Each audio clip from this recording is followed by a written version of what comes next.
안녕하세요. 따라가는 기독교 교리반 따기반을 담당하는 김기건 목사입니다. 오늘은 구원론 세 번째 시간으로 소명에 대해서 함께 알아가 보겠습니다. 지난 시간에 하나님의 예정에 대해서 들어보았죠. 하나님의 예정은 선택과 유기가 있는데요.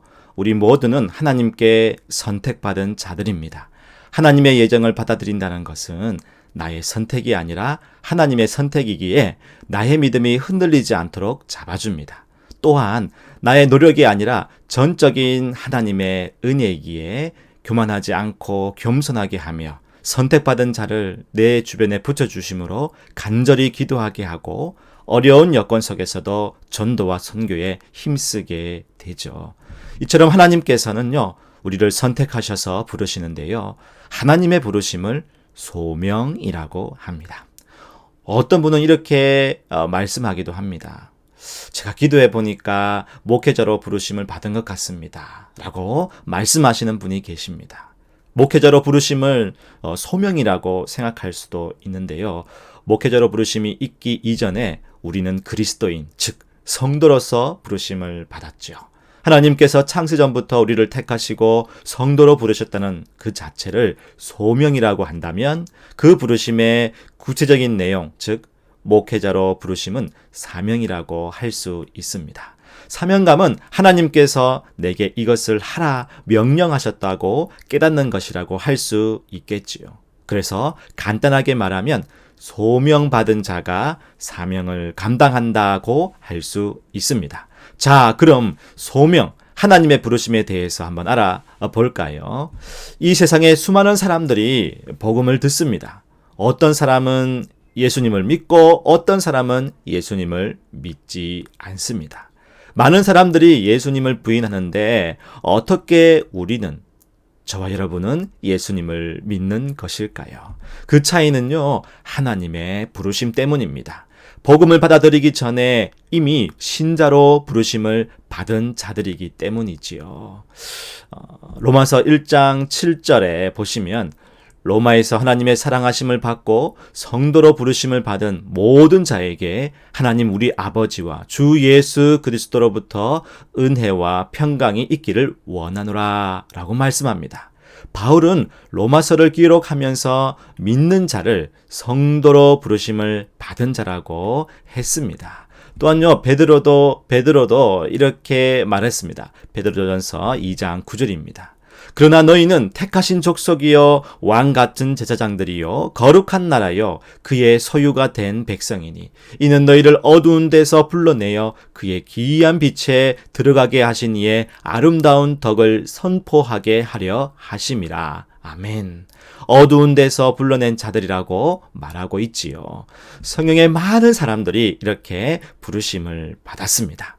믿음의 조상 아브라함도 그랬고요. 히브리서 11장 8절 말씀입니다. 믿음으로 아브라함은 부르심을 받았을 때에 순종하여 장래의 유업으로 받을 땅에 나아갈새 갈 바를 알지 못하고 나아갔으며. 아브라함은요, 갈대아 우르라는 지역에서 우상 숭배에 관련된 물건을 만드는 집안에서 태어났습니다. 그런데 하나님은 그를 불러내어 가나안 땅으로 들어가게 하셨지요. 아브라함은 다른 사람과 비교해서 별 차이가 없었습니다. 그러나 하나님의 부르심을 받고 믿음으로 순종하였던 것이죠. 예수님이 이 땅에 오셨을 때 저자직강으로 하나님 나라의 복음을 직접 들었지만 어떤 이는 예수님을 믿지 않고 어떤 이는 예수님을 믿었습니다. 오늘날도 많은 사람들이 복음을 듣습니다. 그런데 사람들의 그 반응은요, 서로 다릅니다. 저와 여러분은 마음을 열어 예수님을 하나님의 아들로 믿고 주인으로 모셨죠. 그런데요, 질문이 생깁니다. 예수님을 믿기로 작정한 것은 내가 한 것이 아닙니까? 그렇다면 하나님의 부르심도 있었지만 내가 받아들였으니 인간의 의지적 결단이 결국에는 믿음의 키를 가지고 있는 것이 아닐까요? 이렇게 생각할 수 있습니다. 복음을 받아들이는 것의 그 결과는 우리 인간 의지에 달려 있다고 주장하는 사람들도 있습니다. 인간의 의지가 결정적인 요소라고 한다면 이 부분만큼은, 이 영역만큼은 하나님의 주권이 후순위로 밀린다고 봐야 할까요? 많은 신학자들이 이것 때문에 고민을 많이 하면서 나름대로 정리를 했습니다. 인간의 의지는 하나님의 주권적 은총 속에 발견될 수 있다고 합니다. 무슨 말이냐 하면요. 인간은 원죄로 인해 철저한 부패와 영적 무능력으로 오염되어 있습니다. 그래서 성령님의 특별하신 사역 없이는 우리의 삶의 근본적 방향인 죄된 자기 사랑에서 하나님의 사랑으로 눈을 돌릴 수 없다는 것입니다. 하나님께서 성령으로 듣는 자의 마음을 여시어 믿게 하시지 않는 이상 사람은요, 결코 하나님의 부르심에 응답할 수 없다는 것이지요. 하나님이 성령을 통해 마음을 열어주시고 믿음을 주신다는 것입니다. 이것을 내적 소명 또는 효력 있는 부르심, 효과적 부르심이라고 하는데요. 성경에 나오는 인물을 한번 볼까요? 신약 성경에 나오는 루디아라는 여성이 바울의 말을 들었을 때 그대로 믿게 되었는데요. 루디아가 스스로 마음을 연 것이 아니라 주께서 마음을 열어주셨다고 되어 있습니다. 사도행전 16장 14절입니다. 두아디라시에 있는 자색 옷감 장사로서 하나님을 섬기는 루디아라 하는 한 여자가 말을 듣고 있을 때 주께서 그의 마음을 열어 바울의 말을 따르게 하신지라. 성령께서 루디아의 마음을 열어 복음을 믿게 하셨던 것이지요. 예수님을 믿는다는 것은요, 내 안에 의지적으로 믿기로 선택하기 이전에 먼저 하나님이 우리를 불러내셨다는 것입니다. 부르심에는요, 내적인 부르심과 외적인 부르심이 있습니다. 내적인 부르심은 성령님이 내 안에 마음을 열어 듣고 믿게 하시는 것입니다.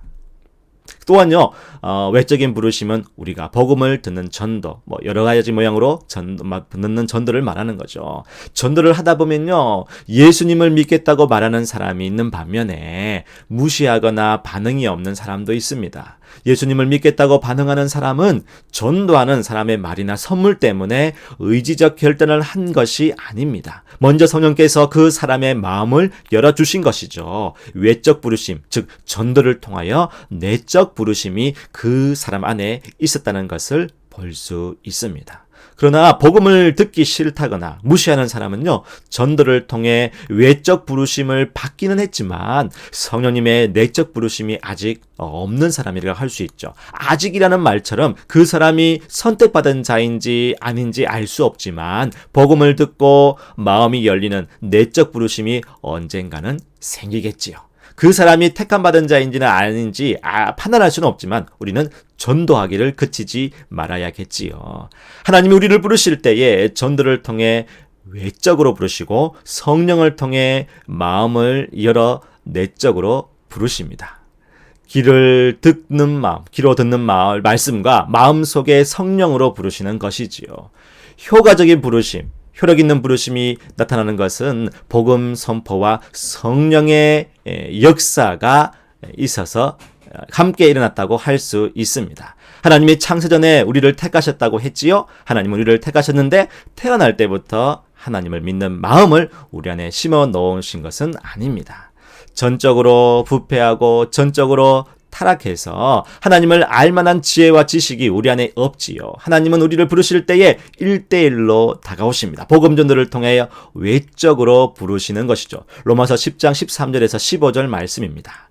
누구든지 주의 이름을 부르는 자는 구원을 받으리라. 그런즉 그들이 믿지 아니하는 이를 어찌 부르리요? 듣지도 못한 이를 어찌 믿으리요? 전파하는 자가 없이 어찌 들으리요? 보내심을 받지 아니하였으면 어찌 전파하리요? 기록된 바 아름답도다. 좋은 소식을 전하는 자들의 발이여 함과 같으니라. 아멘. 그래서 전도가 참 중요합니다. 전도는요, 하나님이 우리를 구원하시는 유일한 방법이지요. 택감을 받은 사람이라도 부르심이 없다면 택함 받았다는 것을 알 수가 없습니다. 하나님은 우리를 부르실 때에 우리가 잘났거나 우리가 불쌍해서 부르신 것이 아닙니다. 그저 하나님의 전적인 은혜이지요. 고린도전서 1장 26절 말씀입니다. 형제들아 너희를 부르심을 보라. 육체를 따라 지혜로운 자가 많지 아니하며 능한 자가 많지 아니하며 문벌 좋은 자가 많지 아니하도다. 남녀노소 빈부 귀천을 따지지 않으시고 아무런 조건 없이 오직 하나님의 은혜로 부르셨습니다. 사실요, 우리가 복음을 받고 우리가 부름을 받기 전에 우리는 어둠 속에 있었습니다. 세상을 살아가지만 언젠가는 죽음을 맞이하고 영원한 형벌을 맞을 수밖에 없었죠. 그러나 하나님은요, 우리를 그냥 놔두지 않으셨지요. 베드로전서 2장 9절입니다. 그러나 너희는 택하신 족속이요 왕 같은 제사장들이요 거룩한 나라요 그의 소유가 된 백성이니 이는 너희를 어두운 데서 불러내어 그의 기이한 빛에 들어가게 하시니에 아름다운 덕을 선포하게 하려 하심이라. 아멘. 하나님은요, 우리를 어둠에서 빛으로 불러내셨습니다. 그냥 그대로 누리며 살면 되는데 하나님은 우리를 부르신 분명한 목적이 있지요. 하나님의 아름다운 덕을 많은 사람들에게 전하도록 하셨습니다. 어둠에서 빛으로 나와서 눈이 부시죠. 그냥 그대로 누리면 되는데 하나님은 우리를 부르신 목적이 있다고 했죠. 데살로니가 전서 2장 12절 말씀 한번 볼게요.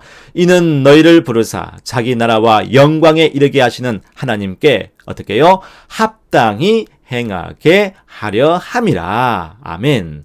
하나님의 아름다운 덕을 선포하고 하나님께 영광을 드리는 삶을 살도록 우리를 부르셨다는 것입니다. 하나님께는 영광이 되고 우리에게는 진정한 기쁨이 된다는 거죠.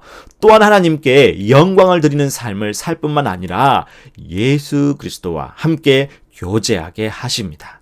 고린도전서 1장 9절 말씀입니다. 너희를 불러 그의 아들 예수 그리스도 우리 주와 더불어 교제하게 하시는 하나님은 미쁘시도다. 아멘. 이처럼 하나님은요, 우리를 선택하시고 복음을 듣고 마음을 열게 하시어 내적 부르심에 응답하게 하십니다. 아무런 조건 없이 어두운 데서 빛 가운데로 불러주셔서 하나님의 아름다운 덕을 선포하고 예수 그리스도와 함께 교제하는 은혜를 누리게 하셨습니다. 사망의 자리에서 생명의 자리로 옮기려면 나는 할 수 없죠. 근데 누군가가 나를 옮겨주어야 합니다. 사망에서 생명으로 구원하는 그 기적은 복음을 듣는 외적인 부르심과 성령의 역사인 내면의 효과적인 부르심 속에서 일어나게 됩니다. 오늘 강의의 중요한 포인트죠. 1987년에 발행한 미국 기독교 개혁교회 찬송가 498장 중에 있는 가사를 들려드리고 이번 강의를 마무리하겠습니다. 나는 주님을 찾았습니다. 그러나 그 후 나는 알게 되었습니다. 그분이 나의 영혼을 움직여 그를 찾게 하시며 나를 찾게 하심을. 오 구세주여, 내가 당신을 찾은 것이 아니었습니다. 당신이 나를 찾으신 것이었습니다. 여러분, 함께해 주셔서 감사합니다. 여러분, 참 잘했어요.